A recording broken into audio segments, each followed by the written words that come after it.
नमस्कार, पूनम की आवाज चैनल में आपका स्वागत है। दोस्तों, आज हम आपको सुनाएंगे एक बांझ ब्राह्मणी और ब्राह्मण के कार्तिक स्नान की कहानी।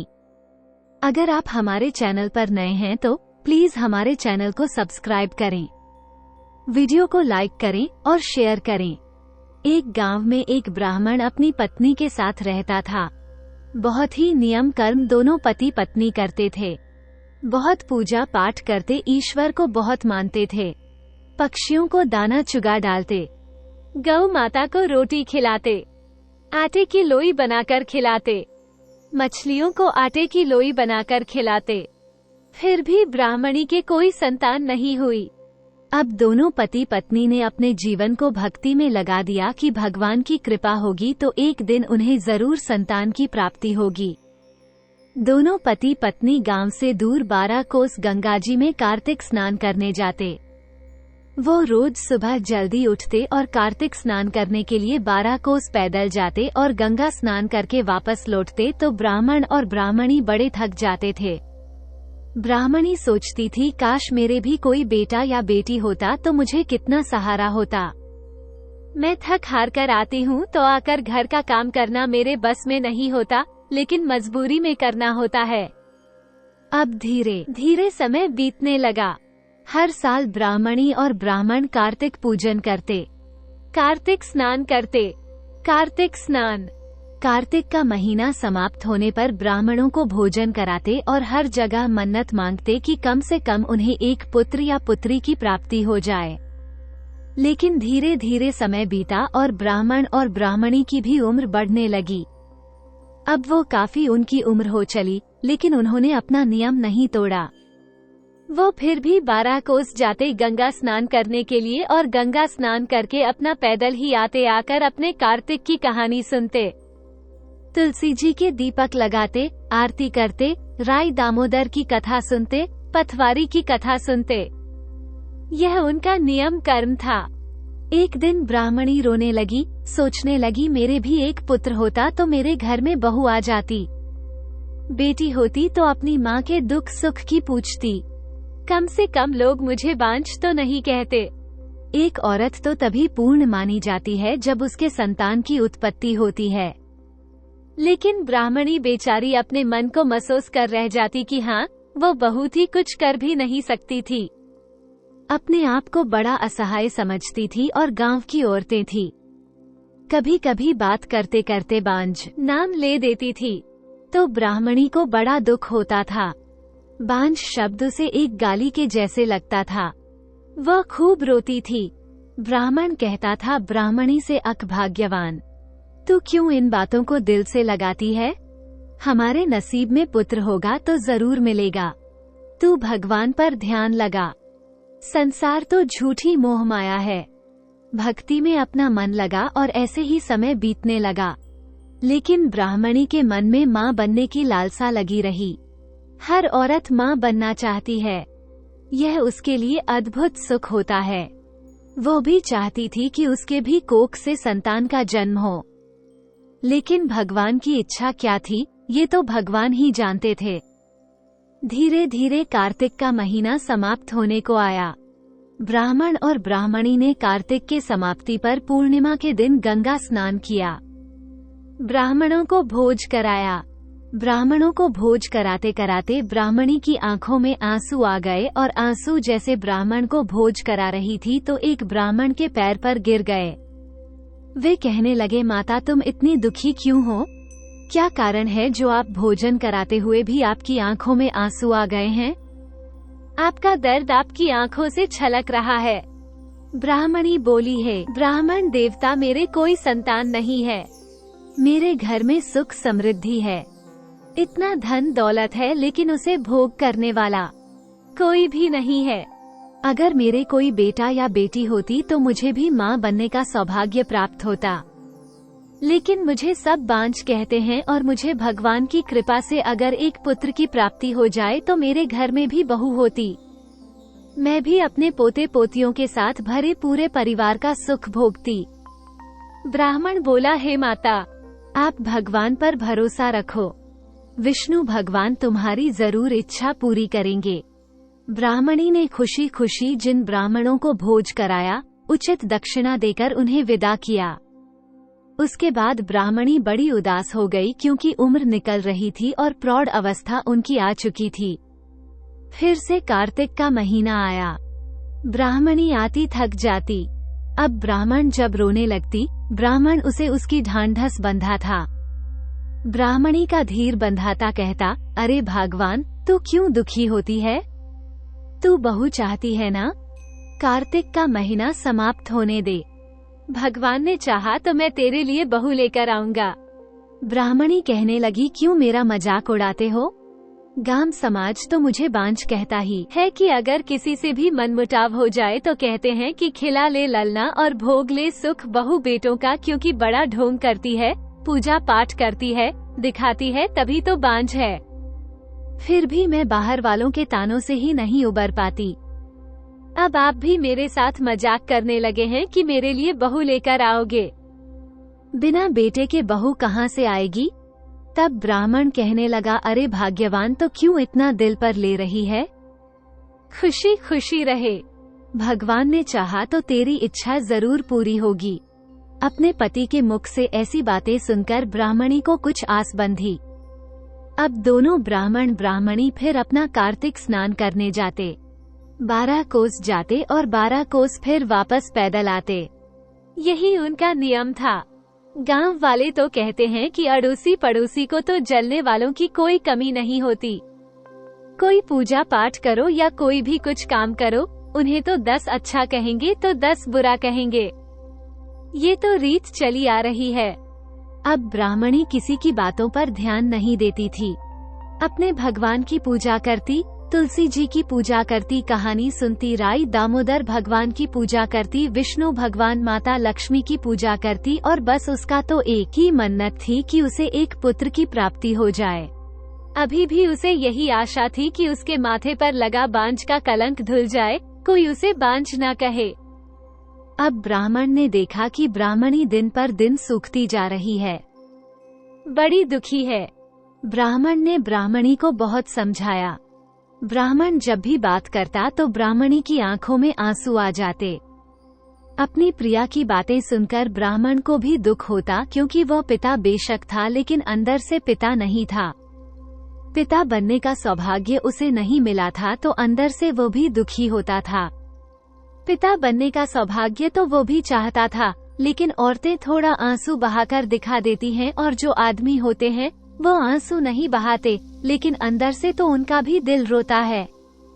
अब कार्तिक का महीना समाप्त हो चुका था। ब्राह्मण ने कहा ब्राह्मणी से कि चलते हुए काम कर, मैं तेरे लिए बहू का इंतजाम करता हूँ।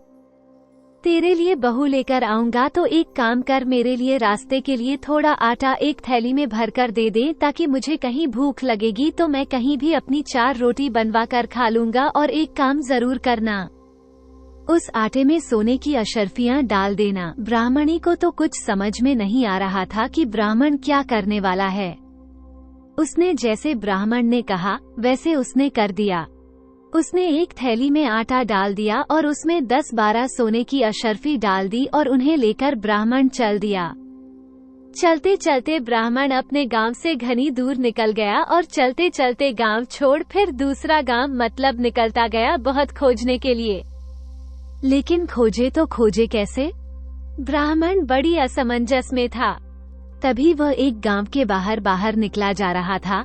उस गांव में नदी बह रही थी और कुछ लड़कियां नदी पर जल भरने के लिए आई थीं। वे अपनी गागर भरकर उन्होंने वहीं रख रखी थी और मिट्टी के घर बना रही थी। कुछ लड़कियां मिट्टी के घर बनाती और उन्हें बिगाड़ देती। उनमें एक लड़की थी जिसे लड़कियां राधा नाम लेकर पुकार रही थीं। उस लड़की का नाम राधा था। उसने भी मिट्टी का बहुत ही खूबसूरत घर बनाया था। वो अपनी सखियों से कहने लगी, देखो मैंने अपना घर बनाया है, लेकिन मैं इसे नहीं बिगाड़ होगी। मैं अपने घर को बहुत ही खूबसूरत तरीके से संजोकर रखूंगी। मैं अपने घर में हर प्रकार से संभालेंगी। तुम तो अपने घरों को बनाती और बिगाड़ती हो। ब्राह्मण खड़ा हुआ, उन लड़कियों की बातें सुन रहा था जो कि हम उम्र लड़कियां थीं और शायद आपस में सखियां थीं। ब्राह्मण ने उन लड़कियों की बात सुनी तो जो राधा नाम की लड़की थी, जिसने कहा कि वह अपने घर को संभाल कर रखेगी और उसे बड़े प्यार से सलीके से सजा देगी, तो ब्राह्मण ने समझा कि ऐसी लड़की ही सर्वगुण संपन्न होती है, यही मेरे घर की बहू बनने के लायक है। ऐसी ही लड़की की तलाश में ब्राह्मण दर दर भटक रहा था। अब शाम होने को आई थी। लड़कियों ने अपनी गागर उठाई और अपने अपने घरों के लिए चल दी। अब ब्राह्मण भी उन लड़कियों के पीछे पीछे चल दिया। जब वे लड़कियां अपने गांव में पहुंची तो सब अपने अपने घरों में मुड़ गए और जो राधा थी उसका घर थोड़ा अलग था। गली के बिल्कुल लास्ट में तो ब्राह्मण भी उस राधा के पीछे पीछे चल दिया। जब राधा अपने घर के अंदर चली गई तो ब्राह्मण कुछ देर बाहर रुककर उसने उस राधा के घर का दरवाजा खटखटाया। राधा की माँ ने दरवाजा खोला और एक परिचित इंसान को देखकर कहने लगी, अरे ब्राह्मण देवता कौन है, कहाँ से आए हैं और आपको क्या चाहिए? मैं तो आपको जानती नहीं हूँ। ब्राह्मण कहने लगा, देखिए देवी जी, मैं तो एक चलता मुसाफिर हूँ, अपने गांव लौट रहा था, लेकिन संध्या का समय हो गया है, इसलिए भूख भी लगी है। अगर आप मेरी 2 रोटी सेक दे तो आपकी बड़ी कृपा होगी। तो उस ब्राह्मणी ने कहा, अरे वो भी पंडित थे जिनका वह घर था। क्योंकि लड़कियों की बातों से ब्राह्मण ने अंदाजा लगा लिया था कि वह ब्राह्मण परिवार की ही लड़की थी। अब ब्राह्मण अंदर गया। अंदर राधा के बाबा भी बैठे हुए थे। उन्होंने ब्राह्मण का आदर सत्कार किया तो ब्राह्मण की जो पत्नी थी राधा की माँ, वह कहने लगी, लीजिए पंडित जी, मैं तुम्हारे लिए रोटियां बना देती हूँ, आप भोजन कर लीजिए। तब ब्राह्मण कहने लगा कि देखिए देवी जी, मेरी एक शर्त है, मैं किसी के घर का अन्न नहीं खाता, इसलिए अन्न मैं अपने साथ लेकर आया हूँ। अगर आप थोड़ा सा बस मेरा आटा लेकर इसे छलनी से छानकर 2 रोटी बनाएंगे तो वही मैं खा लूंगा। तो क्योंकि मेरा कार्तिक स्नान का पुण्य है चल रहा है, हम कार्तिक स्नान करते हैं और इसलिए मैं बहुत नियम कर्म करता हूँ, किसी के घर का नहीं खाता हूँ। वो बोली, कोई बात नहीं, ब्राह्मण देवता लाइए, अपनी झोली दे दीजिए, मैं इसी से आपकी रोटियां सेक देती हूँ। अब उस ब्राह्मणी ने, जो राधा की माँ थी, उस ब्राह्मण का आटा ले लिया और उसे छलनी से छानने लगी। जब वो छलनी से आटे को छानने लगी तो क्या देखती है, उसमें तो सोने की अशर्फियां हैं। ब्राह्मणी सोचने लगी कि बड़ा ही बहुत ही अमीर ब्राह्मण है, बहुत पैसे वाला है, बहुत ही धनी है, जिसके आटे से अशर्फियां निकल रही हैं, तो सोचो उसके घर में कितनी है, कितना धन होगा। उधर ब्राह्मण राधा के पिता से बात कर रहा था। आपस में दोनों बातें कर रहे थे तो पूछने लगे, ब्राह्मण देवता आप किस गांव के हैं और कहाँ जा रहे हो? तो ब्राह्मण कहने लगा कि देखो, मैं अपने बेटे के लिए एक योग्य वधू ढूंढने के लिए निकला हूँ, लेकिन चलते चलते मुझे शाम हो गई है। मेरा बेटा काशी जी पढ़ने गया है और उसके लिए मुझे अपने बेटे के जैसे ही सुंदर और संस्कारी बहू की तलाश है, इसलिए मैं गांव गांव अपने लिए, अपने बेटे के लिए मतलब पुत्र वधू की तलाश कर रहा हूँ, जो मेरे घर की बहू बन सके। मुझे ऐसी लड़की की तलाश है। तभी जो राधा की माँ थी, वो भी रसोई घर में बैठी इन बातों को सुन रही थी। उसने इशारे से अपने पति को बुलाया और उससे कहने लगी, राधा के बाबा देखिए, ब्राह्मण बेटे के लिए बहू की तलाश में निकला है, तो हमारे भी तो घर में बेटी है और हमें भी वर की तलाश है।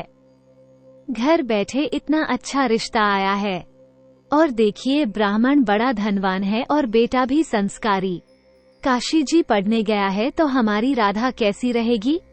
राधा के लिए आप बात चलाइए। देखो ब्राह्मण के घर में कितना धन होगा, कितना धनिया, जिसके आटे में भी देखो दिखाई उसने सोने की अशर्फियां निकली हैं। ब्राह्मण बोला, अरे भाग्यवान, तुम कह तो सही रही हो, मैं ब्राह्मण से अभी बात चलाता हूँ। ब्राह्मण जो राधा का बाबा था, वो कहने लगा कि ब्राह्मण देवता अगर आप बुरा न माने तो मेरे घर में भी मेरी बेटी विवाह योग्य हो गई है। अगर आप देखना चाहो तो मेरी बेटी को देख लो, बड़ी संस्कारी है, शायद तुम्हारे घर की बहू बनने के लायक हो। बड़े हमने अच्छे संस्कार अपनी बेटी को दिए हैं। तभी ब्राह्मण के लिए राधा थाली में भोजन लेकर आती है और अपने बाबा और ब्राह्मण को भोजन कराती है। ब्राह्मण तो आया ही इस मकसद से था और उसकी योजना भी सफल रही। ब्राह्मण कहने लगा कि देखो, मैं आया हूँ पुत्रवधू के लिए, लेकिन मेरा बेटा तो 12 बरस के बाद आएगा। अभी तो वह काशी जी में शिक्षा ग्रहण करने के लिए गया है। तो पहले के जमाने में जो लोटे के साथ भी विवाह कर दिया जाता था, बेटे का कोई भी समान होता था उसके साथ भी विवाह हो जाता था। ब्राह्मण के साथ लोटा था तो वह कहने लगा कि अब मेरा बेटा कब आएगा? जब उसकी शिक्षा ग्रहण करके पूरी हो जाएगी तब लौटेगा। इससे अच्छा तो यही है कि हम तुम्हारी बेटी का विवाह अपने बेटे से कर देंगे। ब्राह्मणी को भी ब्राह्मण का प्रस्ताव उचित लगा। उसने कहा कि ठीक है, हम अपनी बेटी का विवाह कर देते हैं। ब्राह्मण के बेटे के नाम से उस लोटे के साथ और अपनी बेटी को विदा कर देते हैं। इतना अच्छा मौका फिर कभी मिले या न मिले। ब्राह्मण और ब्राह्मणी ने लोटे के साथ अपनी बेटी का विवाह संपन्न करा दिया और ब्राह्मण अपने बेटे की बहू को लेकर यानी उस राधा को लेकर अपने घर की तरफ चल दिया। अब जब ब्राह्मण पुत्र वधू को लेकर घर आया तो उसने दरवाजे पर आवाज लगाई, ब्राह्मणी को, अरे कहाँ भाग्यवान, आरती की थाली लाओ, बहू का आरती करो और उसका गृह प्रवेश कराओ। देखो, तुम्हारे घर में बहू आई है। अब ब्राह्मणी को तो विश्वास नहीं हुआ। बिना बेटे के बहू कैसे आ सकती है? वो कहने लगी, अरे ब्राह्मण से, अब स्वामी आप क्यों मेरा मजाक बनाते हो? क्यों मेरा उपहास कर रहे हो? वह कहने लगा, अरे ब्राह्मणी, अरे भाग्यवान, दरवाजा तो खोल, कम से कम देख तो ले। ब्राह्मणी ने देखा तो सचमुच में साक्षात लक्ष्मी जी का रूप। इतनी सुंदर बहू देखी उसने तो वो तो बिल्कुल अपनी आंखों पर विश्वास नहीं कर पाई। भगवान के गुण गाने लगी कि मेरा पति बिना बेटे के बहू कैसे ले आया। उसकी आंखों में तो ढेर सवाल थे। ब्राह्मण ने कहा कि पहले बहू का प्रवेश कराओ, फिर बातें करना। ब्राह्मणी ने अपनी बहू को गृह प्रवेश कराया और सारी रस्में करके अंदर बिठाया। कार्तिक का महीना शुरू हो चुका था। दोनों ब्राह्मण ब्राह्मणी 12 कोस फिर से जाने लगे थे गंगा स्नान के लिए। अब ब्राह्मणी ने अपनी बहू को समझाया कि देख बेटी, घर की आग बुझने न पाए। हमेशा घर में आग रखना ताकि कहीं मांगने न जाना पड़े। पहले क्या होता था, जब कभी चूल्हे में आग खत्म हो जाती थी तो दूसरे के घर से लेकर आ जाते थे। उसने कहा, बेटी, असली गुणी बहू वही होती है जो अपने घर की आग बुझने न दे। वो बोली, मां जी, जैसा आप कहोगे वैसा ही होगा। आपकी आज्ञा का पालन करना ही मेरा कर्तव्य है। मैं आपकी हर इच्छा का पालन करूंगी। अब बहू आने से ब्राह्मण और ब्राह्मणी बड़े खुश रहने लगे। ब्राह्मण और ब्राह्मणी की अपनी दिनचर्या थी। वो रोज सुबह 12 कोस फिर गंगा स्नान करने जाते, तुलसी जी सींचते, भगवान विष्णु और माता लक्ष्मी की पूजा करते और अपना गौ की सेवा करते। अब ब्राह्मणी आती तो घर के सारे काम हुए मिलते। बहू सास ससुर के आने पर उन्हें गर्म खाना बनाकर खिलाती, सास के पैर दबाती। सास भी बहू को पाकर निहाल हुई जा रही थी। वो भी अपनी बहू को खूब आशीर्वाद देती। दो नावों पूतों फलो। लेकिन ब्राह्मणी के मन में यही रहता कि एक न एक दिन तो सच्चाई सामने आएगी तो वो बहू को क्या जवाब देगी। अब ब्राह्मणी ब्राह्मण से कहती तो ब्राह्मण कहने लगा, जैसे ईश्वर की इच्छा होगी वैसा ही होगा। अगर भगवान नहीं चाहते तो बहू ही कैसे आ जाती। सब प्रभु की माया है भोग। तुम भगवान पर विश्वास रखो। ब्राह्मणी के घर में 7 कमरे थे, जिनमें किसी में गहने कपड़े थे, किसी में अनाज था, किसी में बर्तन थे। इस तरीके से 7 कमरे भरे हुए थे। ब्राह्मणी ने सोचा, आज नहीं तो कल कोई पड़ोसन मेरी बहू के कान न भर दे। इसलिए ब्राह्मणी कहने लगी, बेटी, ये घर की चाबी है, 6 कमरे खोल लेना। तुझे जो भी गहने कपड़े पसंद हो उनमें से जो अपना पहनना और ओढ़ना, अच्छे से रहना। अब तो जो राधा थी, सास ससुर के गंगा स्नान करने जाने के बाद एक एक करके कमरे खोलती और उन्हें देखती। कोई अन्न के धन से भरा हुआ है, किसी में गेहूं की बोरियां लदी हुई हैं, किसी में अच्छे अच्छे कपड़े हैं, किसी में अच्छे अच्छे गहने हैं, किसी में खाने पीने की चीजें हैं, तो राधा बड़ी खुश रहती। लेकिन अकेला इंसान भी कब तक उन्हें पहरे का उड़ेगा। बहू के भी मन में आती। अब कुछ दिन तो खुशी खुशी करती रही, लेकिन अब उसका जी उनसे भरने लगा। एक दिन चूल्हे की आग बुझ गई। वो पड़ोसन के घर गई। आग बुझ गई कि पड़ोसन कहने लगी, अरे भाई, तू कौन है? हमने तो तुझे कभी पहले देखा नहीं है। वो कहने लगी कि देखो, मैं तुम्हारे पड़ोस में ब्राह्मण जो ब्राह्मणी है उनके बेटे की बहू। पड़ोसन कहने लगी, अरे बड़ा अचंभा हुआ, लेकिन वो तो बांझ है, उसके तो कोई पुत्र नहीं है। वो कहने लगी, अरे आप ऐसी क्यों कह रही हैं? उनका बेटा काशी जी पढ़ने गया है और मैं उनकी पुत्रवधू। पड़ोसन कहने लगी, हमने तो कभी आज तक उनके बेटे को देखा ही नहीं है। कब जन्म हुआ और कब कहाँ सीजी पढ़ने गया, हम तो यही रह रहे हैं। हमेशा से देखा उसके कोई पुत्र नहीं है। बहू को सुनकर बड़ा दुख हुआ। सोचने लगी, ऐसा कैसे हो सकता है?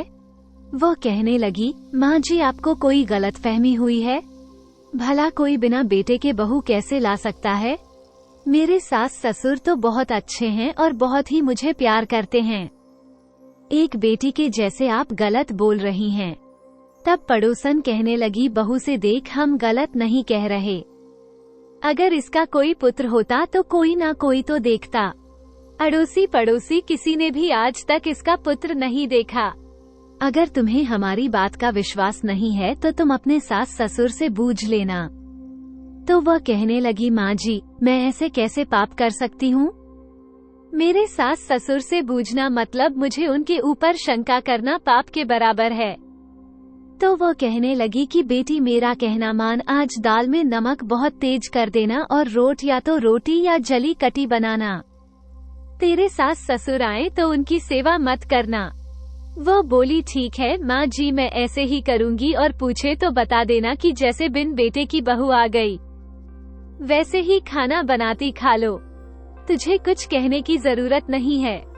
वो आग लेकर बहू अपने घर आ गई।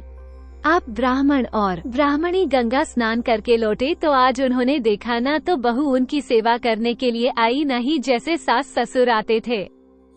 आते ही उनके हाथ पैर धुलवाते, फिर उनके जो चाय नाश्ता देती, भोजन की तैयारी करती थी। लेकिन आज तो ऐसा कुछ नहीं था। ब्राह्मण ब्राह्मणी एक दूसरे का मुंह देखने लगे। ब्राह्मणी कहने लगी, जरूर आज बहू किसी की सीख में तो नहीं आ गई। बहू आई तो उखड़ी उखड़ी सी थी। आज उसके चेहरे पर सादगी नहीं थी। ब्राह्मण और ब्राह्मणी एक दूसरे को देखने लगे, लेकिन उन्होंने कुछ नहीं बोला। खाना खाने के लिए बैठे तो दाल में नमक बहुत ज्यादा था। रोटियां जली हुई थी। ब्राह्मणी कहने लगी, अरे बहू, आज ये कैसा खाना बनाया है? बहू ने तुनक के जवाब दिया, जैसे बिन बेटे के बहू आ जाती है वैसे ही खाना बनाती, खा लो जैसा भी है। अब तो ब्राह्मणी को पूरा विश्वास हो गया कि बहू को किसी ने भर दिया है। बहू कहने लगी, माँ जी, आपका बेटा तो बना जो काशी जी गया है। काशी बनारस गया हुआ है शिक्षा ग्रहण करने के लिए। आखिर वो कब आएंगे? मैं भी तो अपने पति को देखना चाहती हूँ। अब हमने कहने लगी, बेटी आएगा किसने? कहा कि हमारा बेटा नहीं है, हमारा बेटा है, जभी तो हम बहू लेकर आए हैं। बिना बेटे का हम बेटा तुझे कैसे लाते? और यह सब धन भंडार जो भी हैं सब तेरे लिए ही तो हैं। वे कहने लगी, माँ जी, बिना पति के धन भंडार का मैं क्या करूँगी? मुझे तो मेरा पति चाहिए। अब बहू को जो ब्राह्मण और ब्राह्मणी ने समझाया, लेकिन बहू नहीं समझी। अपना अनशन पाटी ले पड़ गई। अगले दिन जब सास ससुर गंगा स्नान करने जाने लगे तो कहने लगी, माँ जी, आपने मुझे पूरे घर की चाबियां नहीं सौंपी हैं, कुछ ही दी हैं। अगर आपके मन में शंका नहीं है तो मुझे सारे घर की चाबियां दो। जो 7वां कमरा है वो तो मैंने खोला ही नहीं है। बुढ़िया माई ने सोचा कि इसलिए नाराज हो रही है कि 7वां कमरा नहीं देखा। उसमें कौन सा ज्यादा कुछ है, दे देती हूँ। उसने दे दिया, बेटी सब कुछ तेरा ही है तो देखना। अब बूढ़े बुढ़िया चले गए। बूढ़े बुढ़िया दोनों नहाने के लिए चले गए तो जो बहू थी उसने 7वां कमरा खोल दिया। 7वां कमरा खोल दिया तो क्या देखती है, उसमें तो गंगा जी बह रही हैं। उसके नीचे जो एक लड़का बैठा है, किनारे पर एक पीपल का पेड़ है, उसके नीचे बैठकर विद्या अध्ययन कर रहा है। तो वो सोचने लगी, अच्छा तो सासू माँ मुझसे न मजाक कर रही थी, पड़ोसन ने तो मुझे बहका दिया। इनके बेटा नहीं है, कितना खूबसूरत बेटा है, बिल्कुल राजकुमार जैसा। अब बहू बेटे के पास गई, उसके चरण छुए। अब उसके साथ उसे बड़ा अच्छा लगा, बातें करने लगी कि मैं आपकी पत्नी हूँ। उसने बातें की, क्या आप जब बनारस से कब आए? कांची बनारस आप गए थे शिक्षा ग्रहण करने के लिए? तो बोला मैं आज ही आया हूँ, लेकिन इस बात को माँ को मत बताना। मैं इस कमरे में रहता हूँ, इसको छिपा कर रखना नहीं तो वो अभी नाराज होंगे क्योंकि मैं उन्हें बिना बताए आ गया हूँ। तो बहू कहने लगी, ठीक है, मैं उन्हें नहीं बताऊंगी। अब तो बहू बड़ी साज सिंगार करके रहने लगी। शाम को जब सास ससुर आए तो बहू ने आते ही उनके हाथ पैर धुलवाए और उनके लिए अच्छा अच्छा भोजन बनाया। खीर, पूड़ी, हलवा, सब्जी, मला, उनकी मनपसंद का सब खाना बनाया। ब्राह्मण ब्राह्मणी एक दूसरे का मुंह देखने लगे। सुबह तो बड़ी जली कटी सुना रही थी, अब बहू में इतना फर्क कैसे आ गया? सास कहने लगी, हो सकता है गहने कपड़े देखे होंगे। खुश हो गई है। अब उसने सास के पैर दबाए। सास भी खुश हो गई कि चलो बहू खुश है। बहू ने खूब सेवा की। अब ब्राह्मण ब्राह्मणी भी खुश रहने लगे, उनकी बहू भी खुश थी। अब ब्राह्मण ब्राह्मणी की बड़ी सेवा करती थी और जब ब्राह्मण ब्राह्मणी चले जाते तो उस कमरे में जाकर अपनेपन के साथ समय बिताती। इस तरह से उनका जो बहुत ही गर्व से रह गई। जब ये बात उसने अपनी सासू माँ को बताई तो उनके तो आश्चर्य का ठिकाना नहीं रहा कि उनके तो कोई बेटा ही नहीं है, तो फिर बहू गर्भ से कैसे हो गई? उसने सोचा, ब्राह्मण ने कहीं ऐसा तो नहीं है बाहर से कोई आता हो और हमारी भोली भाली बहू का फायदा उठाता हो। वो बोले, बेटा हमारे तो बेटा काशी जी में है, तो तुम गर्भ से कैसे हो सकती हो? वो बोली, माँ जी, 7वें कमरे में जहाँ गंगा जी बह रही है वहीं पर आपका बेटा बैठा हुआ है और वो उन्होंने कहा था तुम्हें न बताने के लिए, क्योंकि अभी वह काशी जी पढ़ने गए थे और चुपके से आ गए तुम्हें बिना बताए। तो उन्होंने बोला था माँ और पिताजी को अभी मत बताना, समय आने पर पता चल जाएगा। अब ब्राह्मण ने सोचा, पता नहीं कौन 7वें कमरे में आकर बैठ गया है जो हमारी बहू के साथ खिलवाड़ कर रहा है।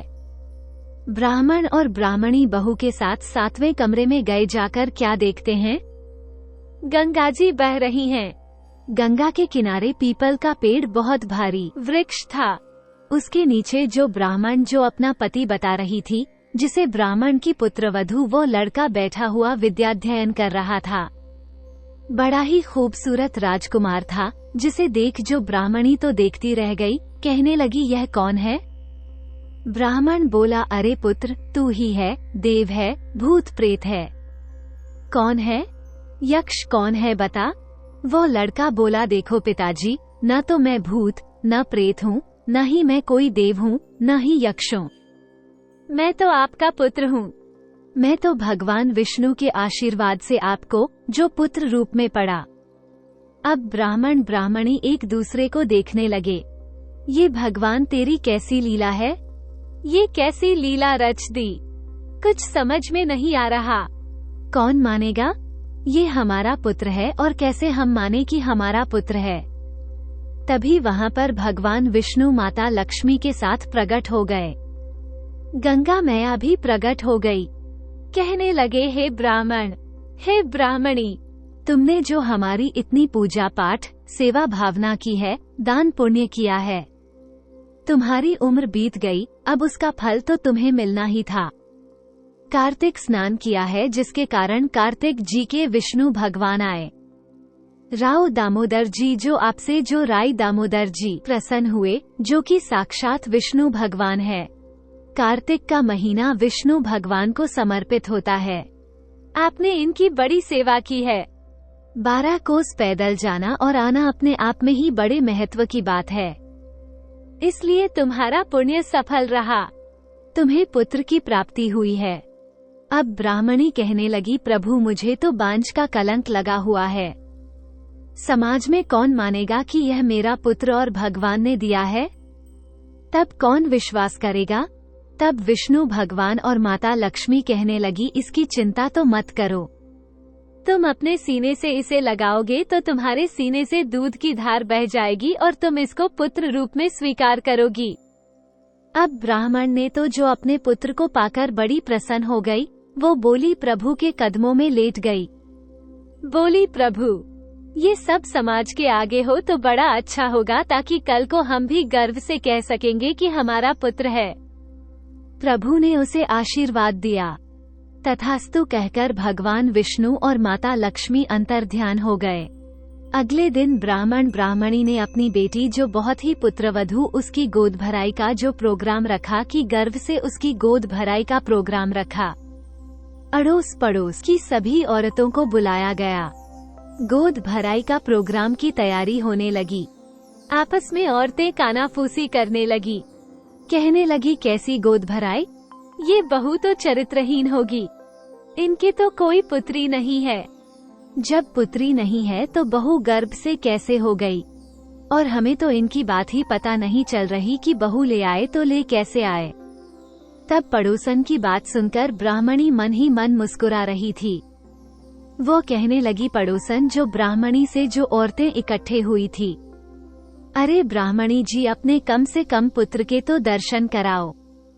बचपन से जन्म से लेकर हमने तो आज तक कभी तुम्हें देखा ही नहीं है कि तुम्हारे कोई पुत्र भी है। हमने तो आज तक लड़ाई झगड़ों में तुम्हें बांझ के नाम से भी पुकारा, लेकिन आपने कभी कहा नहीं मेरे कोई पुत्र है आपने। फिर अब अचानक से पुत्र कहाँ से प्राप्त हो गया? वे कहने लगी, धीरज रखो, मेरे जब पुत्र हुआ था तो वह इतना सुंदर था, किसी का पुत्र इतना सुंदर नहीं था। मेरे पुत्र को कहीं नजर न लग जाए इसलिए मैं हमेशा उसे छिपा कर रखती थी, और जब वह पढ़ने योग्य हो गया तो मैंने उसे उसके मामा के साथ कांशी जी भिजवा दिया। अभी तक जो उसकी शिक्षा पूरी हुई है और अपनी शिक्षा पूरी करके लौटा है। उसने अपने बेटे को आवाज दी, अरे विष्णु जरा बाहर। तो जब उसका बेटा बाहर आया तो सब औरतों के मुंह फटे के फटे रह गए, बिल्कुल राजकुमार जैसा, इतना सुंदर। आपस में कहने लगी, अरे ब्राह्मणी तो सही कहती है, इसीलिए इसे बाहर नहीं निकाला कि कहीं किसी की नजर न लग जाए। और जब उसने कहा कि तुम्हें विश्वास नहीं है, अपने बेटे को सीने से लगाया तो उसके सीने से दूध की धारा फूट निकली। लोगों को विश्वास हो गया कि ब्राह्मणी सच्ची है और उसे पुत्र की प्राप्ति हुई। 9वें महिमा महीने जो चंद्रमा के समान पोता भी हो गया। अब तो ब्राह्मणी का भरा पूरा परिवार हो गया। पुत्र, पोते, बहू, जो उसने सोचा था वही हो गया। कार्तिक माता के स्नान करने का इतना फलों से मिला ब्राह्मण ब्राह्मणी का जीवन सुखमय हो गया। कार्तिक स्नान के कारण ब्राह्मण ब्राह्मणी को पुत्र की प्राप्ति हुई, धन की प्राप्ति हुई और उनके सब दुख मिट गए। हे कार्तिक भगवान विष्णु भगवान, जैसे आपने ब्राह्मण ब्राह्मणी की मनोकामना पूरी की, वैसे ही जो ये कहानी सुन रहे हैं और यह कहानी जो कह रहे हैं, उनकी सभी मनोकामनाएं पूरी करना। बोलो विष्णु भगवान की जय, बोलो माता लक्ष्मी की जय। दोस्तों, अगर आपको हमारी कहानी पसंद आई हो तो प्लीज हमारे चैनल को सब्सक्राइब करें, वीडियो को लाइक करें और शेयर करें। वीडियो को अंत तक देखने के लिए आपका बहुत बहुत धन्यवाद।